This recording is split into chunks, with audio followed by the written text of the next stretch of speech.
¿Qué tal? Ese nene es una maravilla, y además yo estaba parada ahí en Campana y aparece Marcos y me dice, con su papá, entonces me dice, yo quiero saludar a la presidenta, yo soy amigo de la presidenta y quiero saludarla.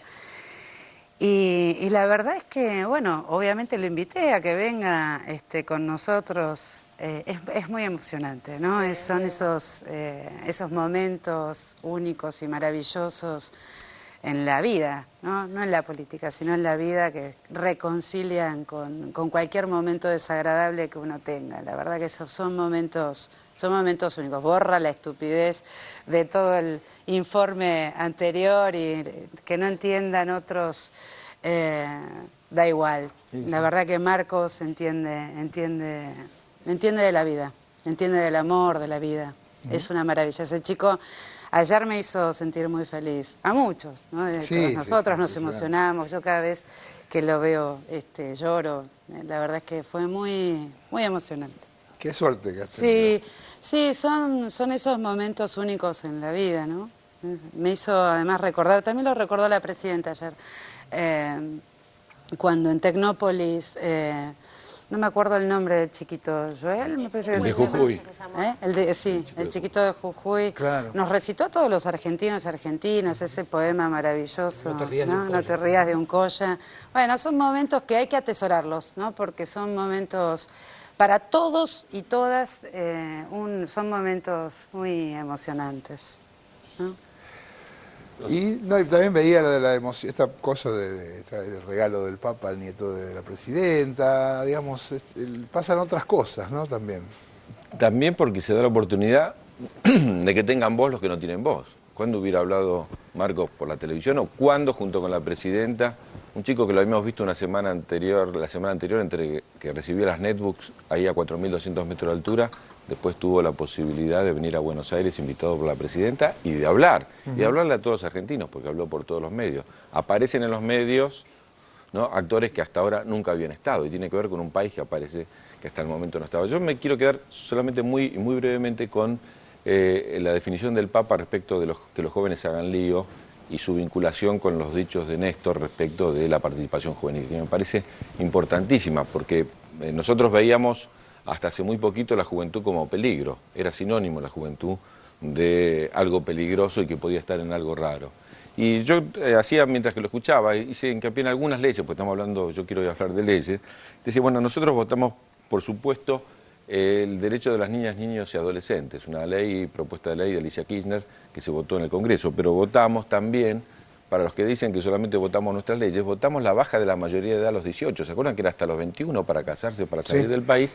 Es una ley del senador socialista Rubén Giustiniani, y que hemos acompañado del oficialismo porque es una ley buena, y nos parece importante, entonces si hay coincidencia en los temas, pero después votamos, por ejemplo, la ley de salud sexual y salud reproductiva, que en todas las escuelas haya educación también en estos aspectos, y también es una propuesta nuestra. Hace pocos días votamos la ley de los centros de estudiantes, justamente para favorecer, entre comillas, lío, pero quiero decir que he encontrado una coincidencia, que uno dice que no hay coincidencias a veces entre la oposición, en el voto de los chicos a los 16 años, que ahora van a votar, cerca de 600.000 van a poder hacerlo, porque ahí yo tomé Michetti, Solanas, Donda, Carrió y Gilavera y coincidieron en el voto a los 16 años y no fue nadie a votarla. Están todos ausentes. ¿No fueron? No. ¿Y a dónde fueron? Y quiero aclarar la situación de la Ciudad de Buenos Aires, porque en la Ciudad de Buenos Aires Michetti estuvo ausente, pero el PRO votó en contra. Si el PRO estaba en contra del voto a los 16 años. Pero después no le convenía a Macri porque si había elecciones separadas de la Ciudad de Buenos Aires se podía evaluar la gestión de la ciudad y no quería que se evalúe la gestión de la ciudad. Entonces las puso con las nacionales, pero para ponerlas con las nacionales tenían que también votar los 16 años. Entonces después de haber votado en contra en el Congreso de la Nación, votó a favor en la legislatura de la Ciudad de Buenos Aires. ¿Qué es esto de las marchas, que no vayan menores a las marchas, que yo no me enteré? Como eso yo soy mayor. Bueno, vamos a pedirle el documento. En línea con lo que decía Daniel, en realidad hubo un episodio de un chico de 14 años en la esquina de Florida y Diagonal Sur que estaba repartiendo volantes del MST que milita en esta fuerza junto con Bodar, ¿no?, por la candidatura de Bodar al renovar su banca al legislador porteño. y vino un funcionario del Ministerio de Trabajo de la Ciudad de Buenos Aires, de la Subsecretaría de Trabajo en rigor, a labrarle un acta por trabajo infantil.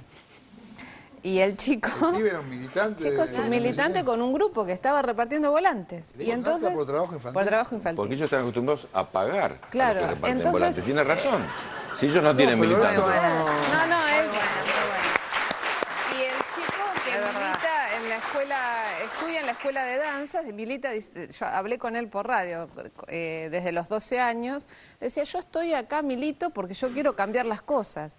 Y claro, el funcionario del gobierno de la ciudad no entendía nada, era mucho, era muy complicado ese discurso. Pero además, en línea con esto, porque vos decís, bueno, funcionarios trasnochados puede haber en cualquier lado. No. A los pocos días el diputado nacional Oviglio presenta un proyecto de ley para prohibir la participación de menores de 16 años en marchas políticas, partidarias o sindicales. Y ha hecho declaraciones Oviglio diciendo que los jóvenes de esa edad tienen que estar estudiando porque en las marchas se pueden encontrar de todo. ¿Cuál la idea hubiera sido vaciarle la manifestación al Papa? Por ejemplo, si hubiera pero una ley mayores. Me parece que, bueno, eso muestra a las claras cuál es la concepción que tienen de la militancia, de la participación. Ahora, yo me permito discrepar con el Papa. Ustedes dirán cuál será mi atrevimiento. Más no con el Papa diga lo que quiera.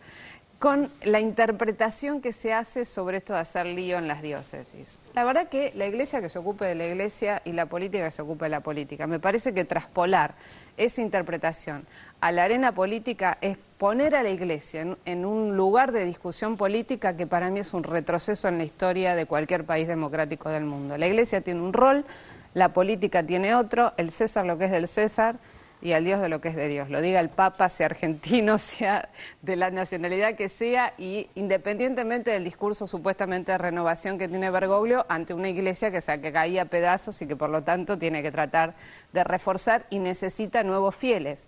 En Brasil es el país con mayor cantidad de fieles del mundo, pero en los últimos 20 años perdió un 25% de los fieles, más o menos 20 millones de fieles en Brasil. Entonces necesita, obviamente, reforzar la fe.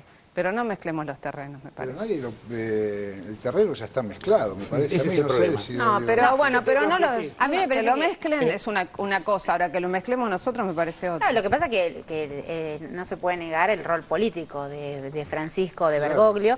De todas maneras, a mí me parece que si bien él como el hombre más importante del mundo, podríamos decir como en su rol de jefe del Estado Vaticano, presidiendo la Iglesia Bueno, Católica, hay otros más ¿no? importantes. Bueno, pero ponele que tiene una gran importancia. Muestra un camino a Latinoamérica. A mí me gustaría, por lo menos tengo la ilusión de ver a los presidentes latinoamericanos también mostrándole un camino al Papa. Y me parece que ahí está la inteligencia de Dilma, de Evo o de Cristina, de también mostrarle, ¿no? Una Evo le dijo algo, le citó Por la eso. frase de Jesucristo y le dijo, un buen cristiano es revolucionario, como yo soy un buen cristiano, soy Exacto. revolucionario. Y Cristina cuando le escribió... Marcó la cancha y dijo, Francisco, todo bien. Claro, y pero- Cristina cuando le escribió la carta diciéndole tome mate y demás, o sea, me parece que, o por lo menos tengo la ilusión frente a la imponencia de Francisco o Bergoglio, no sé todavía cuánto hay de uno en el Bergoglio, otro, Bergoglio. no sé cuánto hay de ese renacer, tal vez sí lo hay, pero me parece que Latinoamérica y los presidentes latinoamericanos le muestran un camino también a Bergoglio y a su mirada política. ¿Qué dice el Filmus? No, yo iba a cambiar de tema, así que lástima que esa ley de los 16 años no se aprobó hace mucho tiempo, porque la primera vez que me metieron en cana por participar en una manifestación fue la dictadura de Lanús en el 71, que tenía 15. Si hubiera estado prohibido me hubiera ahorrado ese mal momento. ¿Viste, A Oviglio? mí también me gustaría agregar, me engancho con lo que dice Daniel y con lo que decían ahora antes.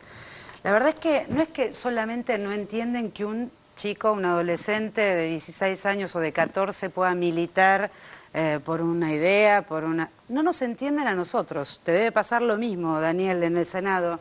Vos los ves en la Cámara de Diputados y Diputadas de la Nación y no entienden que seamos militantes, además de diputados. Es imposible en la cabeza de cualquier partido de la oposición pensar que además de diputados y diputadas de la Nación y de pensarnos en el rol de, bueno, somos el bloque del Frente para la Victoria, partido de gobierno, no pueden entendernos en el rol de militantes y que además votamos con conciencia, absolutamente convencidos y que además militamos cada ley, todas las que nombró Daniel y además todas las que hemos votado a lo largo de estos, yo van a ser 8 años que soy diputada de la Nación La primera ley que voté a los 5 minutos de jurar como diputada fue el rechazo del pliego a Patti, ¿no? Y una de las últimas leyes que voté fue fertilización asistida, digamos, y en el medio infinidad de transformaciones que solo tienen que ver con mejorarle la vida a los argentinos y argentinas, y luego con un orgullo enorme. Y es imposible para ellos entender que hay un bloque mayoritario que además tiene proyecto político y conducción política, que primero fue de Néstor Kirchner y ahora de Cristina Fernández, es imposible traducírselos y que lo puedan asumir. Por eso no tienen proyecto político y no tienen conducción política. Yo quisiera ser más papista que Nora, por lo menos. Eso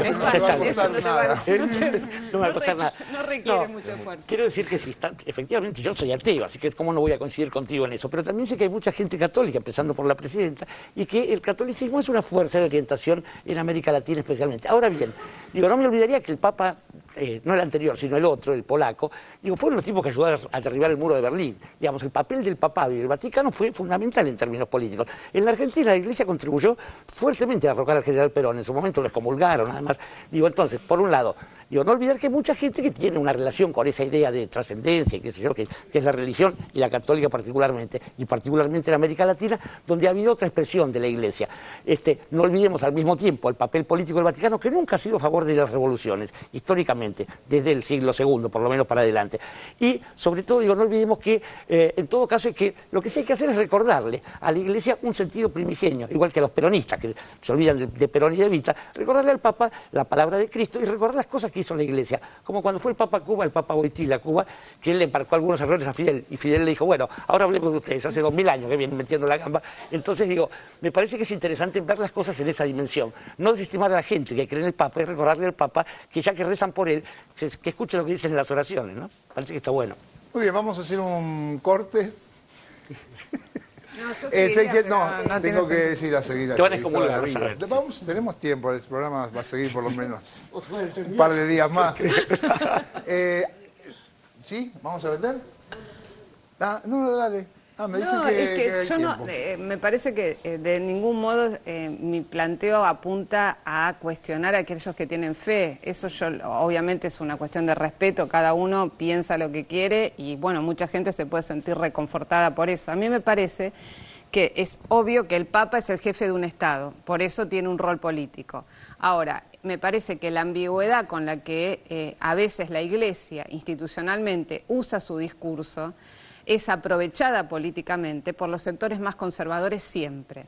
Entonces, eso es lo que a mí me parece riesgoso. Me parece que una cosa es proponer la militancia política como, herramienta para cambiar la sociedad y otra cosa es proponer hacer lío en las diócesis. Me parece que son dos cosas absolutamente distintas y que me parece que en esa ambigüedad que usa el Papa en ese discurso, diciéndolo eso en la reunión con los argentinos que estuvieron en Río, no en las otras muchos actos que hizo y en las muchas veces que habló a lo largo de una semana en Río, está marcando una ambigüedad que está jugando políticamente y me parece que es aprovechado en el sentido... Como todo buen político. Bueno, por eso, pero la verdad que para mí la democracia no tiene nada que ver, y vivo en un país laico, y yo lo que quiero es que se respete eso. Entonces, me molesta y me parece que es un retroceso agarrarse del discurso eclesiástico para creer que esto implica una mayor o que promueve una participación política. Me parece que son dos cosas distintas. Eso es lo que, nada más. ¿Alguien tiene algo más para decir? No, yo iba a decir algo acerca de que Dios es brasileño, pero ya no vale la pena chicanearlo más, pobre Francisco. Yo voy a hacer llamar Francisco, ya que lo llamo Jorge. Si él se cambia el nombre, ¿por qué no? Pero él es el Papa. Con razón. Chiquito, porque sí, ahora No, quería que si está bien eso para tomarlo para la Iglesia en todo caso. Yo coincido con Nora. Y también Bergoglio, Mauricio es Macri, bueno, Francisco es Bergoglio, también dijo en Brasil, se metió con el tema de la despenalización para el consumo, bueno, un tema que estamos discutiendo en la Argentina. Y a mí, ¿qué quiso decir cuando dijo eso? ¿A quién se lo estaba diciendo? ¿De qué estaba hablando? ¿De qué habló? No, habló de no liberalizar el consumo de drogas. Que no hay que drogarse, bueno. Bueno, ¿Qué va a decir? Si es Cuando Papa, dice que algo hay que vayan a entender qué fumar está queriendo porro. decir. Se metió en la cola. Papa, ¿no? coño, hubiera Si a mí dicho un ahí, día claro. me sale ser Papa, voy a decir, no hay que hacer nada. Vamos, en el próximo bloque... No hay que cambiar nada, Pablo. Pero no me van a elegir nunca, papá, voy mal. Y el próximo bloque 678 fue a la rural y nos compramos un toro campeón, porque vamos a criar vacas para que nos vaya tan mal como ellos. No, preguntamos cosas que nadie pregunta y eso lo vemos después. Ahora hacemos un corte y ya volvemos.